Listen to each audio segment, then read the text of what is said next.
Good afternoon. My name is David Borris, President of the Board of Chicago Area Peace Action, and I'd like to thank everybody here for sharing a part of your Sunday afternoon with us on this momentous occasion.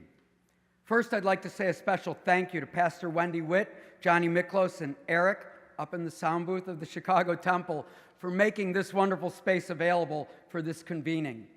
And a heartfelt thank you to all of our partner organizations and speech readers, Sherry Bevel and the Addie Wyatt Center for Nonviolence Training, Tuet Lee and Asian Americans Advancing Justice, Frank Chapman and the Chicago Alliance Against Racist and Political Repression, Troy LaRaviere and the Chicago Principals and Administrators Association, William McNary and Citizen Action Illinois, Toby Chow and the People's Lobby, Olga Batista and the Southside Coalition to Ban Pet Coke, Rory Fanning and Veterans for Peace, Jermaine Wright and Anaya Frazier from the Chicago Freedom School, the Citizens Network of Protection, Haymarket Books, People for a Safer Society, World Beyond War, Amy Sheffield from Evanston's Lake Street Church, Julia Shepard from the Bloom Legal Clinic at Northwestern Law School, Angelique Alvarado from Rebel Bells, and Frank Joyce of the Council of Elders and Vietnam Peace Commemoration Committee. So why Chicago Area Peace Action, and why this call to conscience? CAPA was born as the North Suburban Peace Initiative in 1979 as part of the nuclear abolition campaign Sane Freeze. Over the years, we've come to recognize the necessity of breaking out of specific issue silo work and the obligation to engage in broader coalition building if we're to move along the path of peace through justice in pursuit of what Dr. King called the beloved community. You'll notice what we call our issue cloud in the brochure that was on your seat with the program.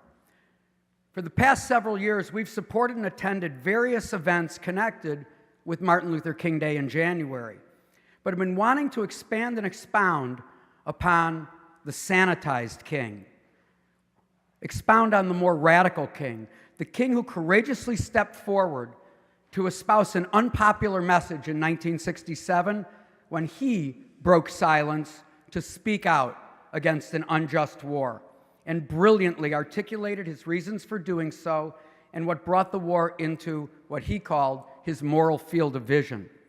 So what better way to engage in that than the 50th anniversary of this seminal speech?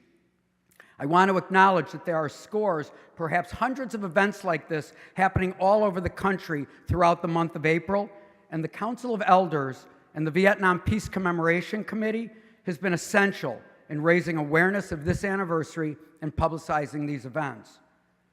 We look at Native Americans fighting to defend their land at Standing Rock. We look at oppressed and marginalized communities struggling against police oppression and violence and callous and immoral deportation policies of this administration. We witness the horrific specter of famine and starvation happening right now in Somalia, Syria, Yemen, and Nigeria. And so to this we say, it is more important than ever to redefine who we are as a society, and that we indeed undergo a radical revolution of values if we are to achieve anything at all resembling a truly just civilization.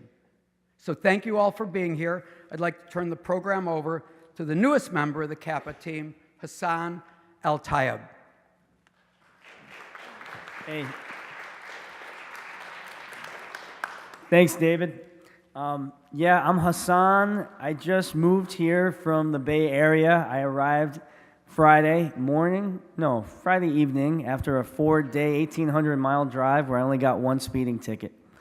Yeah, and I'm really excited to be participating in this event commemorating the 50th anniversary of MLK's courageous speech criticizing Vietnam and our war as Americans. King delivered that speech on April 4th, 1967 at the Riverside Church in New York and challenged us as a nation to recognize the necessity for a radical revolution of values. He called upon us to see the intersectionality of poverty, militarism, and racism, and he challenged us to think deeply about our roles in society and how we treat each other. Only 16 days after that speech, He said, "It's not easy to stand up for truth and injustice. Sometimes it means you're going to walk the streets with a burdened heart.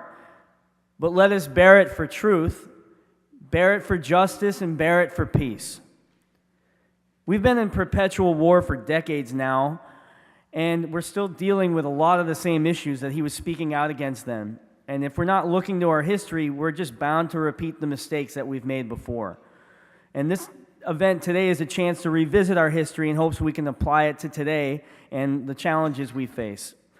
We are commemorating this speech on the heels of a devastating election where our values are again in desperate need for a close examination. And throughout this program, we're going to hear from the words of Dr. Martin Luther King and the words of some amazing local leaders in Chicago on the front lines of the radical revolution of values.